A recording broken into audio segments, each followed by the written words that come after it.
Kashmir issue کے اوپر پاکستانی قوم کا سٹانس ہے،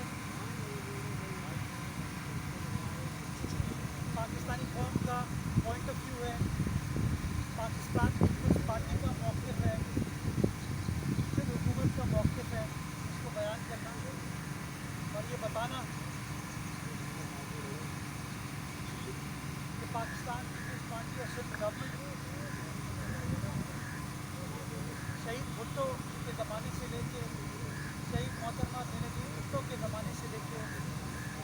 آصف زرداری صاحب کے دور سے لے کر آج بلاول بھٹو زرداری صاحب کے دور میں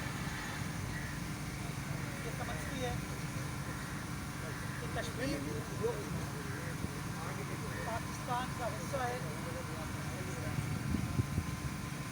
کشمیری عوام کو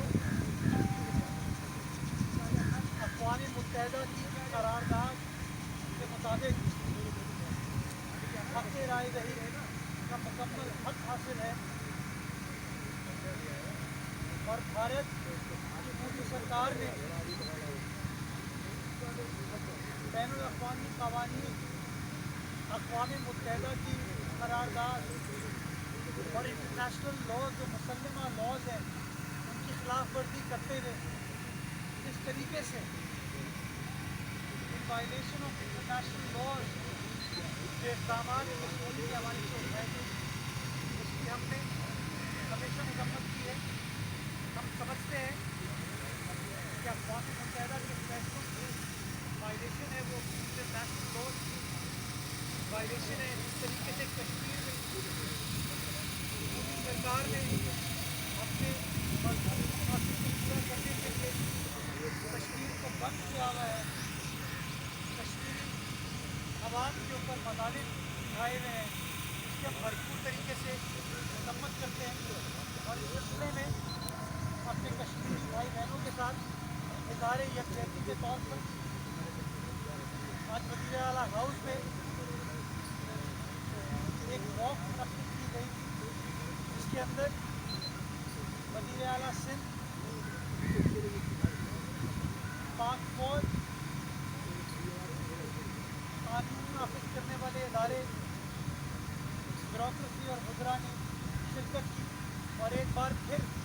اس بات کا اعادہ کیا کہ انشاءاللہ کشمیر بنے گا پاکستان۔ دوسری جو کرونا وائرس کے حوالے سے سچویشن ہے، اس کے اوپر بھی تھوڑی سی بات کرنی ہے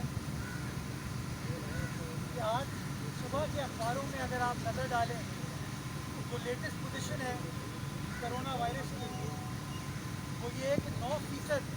پازیٹیوٹی تناسب پاکستان بھر میں پہنچ گیا۔ جو لوگ کہہ رہے تھے کہ نہیں ہم نے چیزوں کو انڈر کنٹرول رکھا ہوا ہے، ایسے میں حکومت جلد بازی میں فیصلہ کر رہی ہے، ایسے میں حکومت غلط فیصلے کر رہی ہے، تو آج میں ان سے سوال پوچھنا چاہوں گا کہ وہ بات جو ہم ایک ہفتے پہلے کہہ رہے تھے کہ سچویشن آؤٹ آف کنٹرول ہو رہی ہے، سچویشن بڑی تشویشناک ہے، اور یہ 9% کا میں تناسب بتا رہا ہوں، یہ پچھلے کئی مہینوں میں ایک بہت بڑا نمبر ہے۔ پچھلے 24 گھنٹوں میں 60 افراد پاکستان میں اللہ تعالیٰ کو پیارے ہیں، NCOC کے فگرز ہیں۔ یہ نمبرز آپ کو بار بار بتا رہے ہیں کہ سچویشن کتنی تشویشناک ہے، سچویشن کتنی خطرناک ہے۔ اگر ہم نے بر وقت فیصلے نہیں کیے، اگر ہم نے آج ذمہ دار طریقے سے اپنا کام نہیں کیا، میں ایک بار پھر ان لوگوں کو کہنا چاہوں گا جن کا کام صرف تنقید کرنا ہے، جن کا کام صرف منفی سیاست کرنا ہے، جن کا کام سندھ کے حوالے سے کوئی چائنا کٹنگ کا منصوبہ کرنا ہے، سیاسی چائنا کٹنگ، میں سمجھتا ہوں ان کو کووڈ کے ایشو کو پرائیورٹی دینی چاہیے۔